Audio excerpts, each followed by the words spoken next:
Wandi, kalau kita berkaca pada perbankan, ini sempat disampaikan juga oleh Perbanas bagi OJK untuk mungkin bisa melihat kembali daftar hitam yang berada di SLIK begitu. Karena ketika COVID-19 ini kan banyak memberikan dampak yang cukup signifikan dan mungkin sekarang sudah tidak relevan lagi. Apakah ini juga terjadi di Multifinance?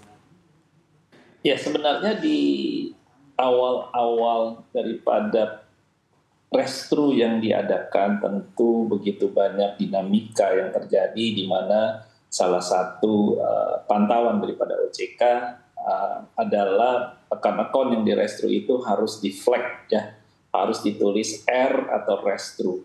Nah, berjalan dengan waktu tentunya begitu banyak debitur yang mengeluhkan, artinya dengan adanya flag R ini sebenarnya kami kan bayar. Kami berjalan dengan lancar. Permohonan restru ini kan karena kondisi COVID yang membuat kami perlu melakukan restrukturisasi yang artinya kami tetap berkomitmen untuk membayar hutang.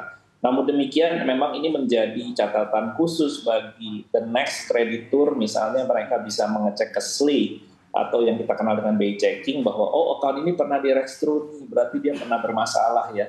Nah, pada waktu itu pernah terjadi komunikasi juga dengan OJK, apakah memungkinkan akun-akun yang direstru ini flagnya ini diturunkan dari data yang ada di SLIK itu sendiri, karena rupanya para debitur ini mengalami kesulitan kalau misalnya mendapatkan pinjaman.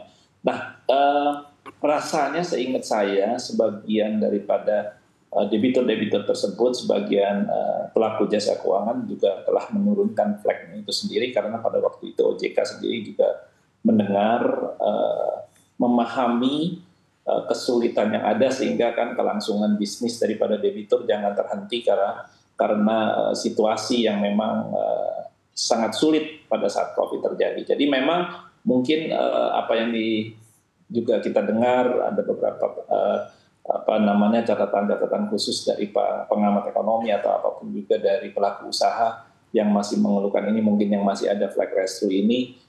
Saya selalu juga mengingatkan kepada teman-teman di industri, kalau dia direstru dan dia selesai, seharusnya kita kasih angka jempol, artinya komitmennya ada, dia bisa menyelesaikan kewajibannya. Artinya kalau bagi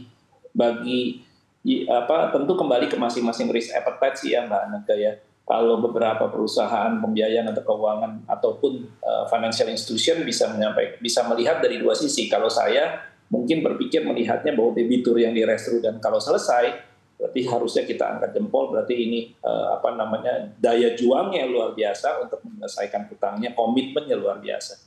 Tapi juga mungkin orang yang melihat risk appetite-nya beda.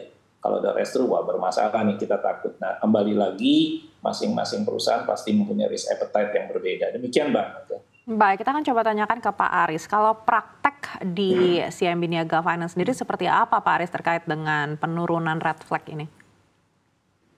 Ya, kalau kita memang dari awal kita membedakan antara restrukturisasi reguler yang memang secara aturannya diperbolehkan dengan restrukturisasi COVID. Restrukturisasi yang dikarenakan dengan penurunan kemampuan bayar nasabah dikarenakan COVID-19, kita membuat flagnya kan berbeda. Dan pada saat mereka mengajukan kembali, tidak serta-merta nasabah tersebut kita anggap sebagai jelek. Setuju dengan Pak Suwandi tadi, kita men-treat nasabah-nasabah yang sudah graduate ataupun lulus dari restru COVID, kita anggap nasabah tersebut memang mempunyai karakter yang baik. Sehingga di Sinap sendiri, untuk nasabah-nasabah yang kita berikan restrukturisasi dan dia lulus atau graduate dengan restrukturisasi tersebut, maka kita tawarkan untuk pengajuan pembiayaan selanjutnya ataupun dengan top up. Jadi memang di samping juga kita mempunyai alat scoring yang ada dan kita melihat karakter nasabah dari restrukturisasi di perusahaan kita ataupun yang ada di industri dengan data SLIK tersebut sangat membantu kita untuk bisa lebih dalam menganalisa karakter dan kemampuan nasabah tersebut. Jadi intinya tanpa diturunkan flag restru COVID pun kita tidak melihat flag restru COVID menjadi salah satu hambatan kita dalam melakukan assessment terkait kemampuan dan karakter nasabah. Begitu. Baik, sekali lagi terima kasih Presiden Direktur CIMB Niaga Finance Ristiawan Suherman dan juga Bapak Suwandi Wiratno Siahaan, Ketua Umum APPI sudah bersama kami kali ini.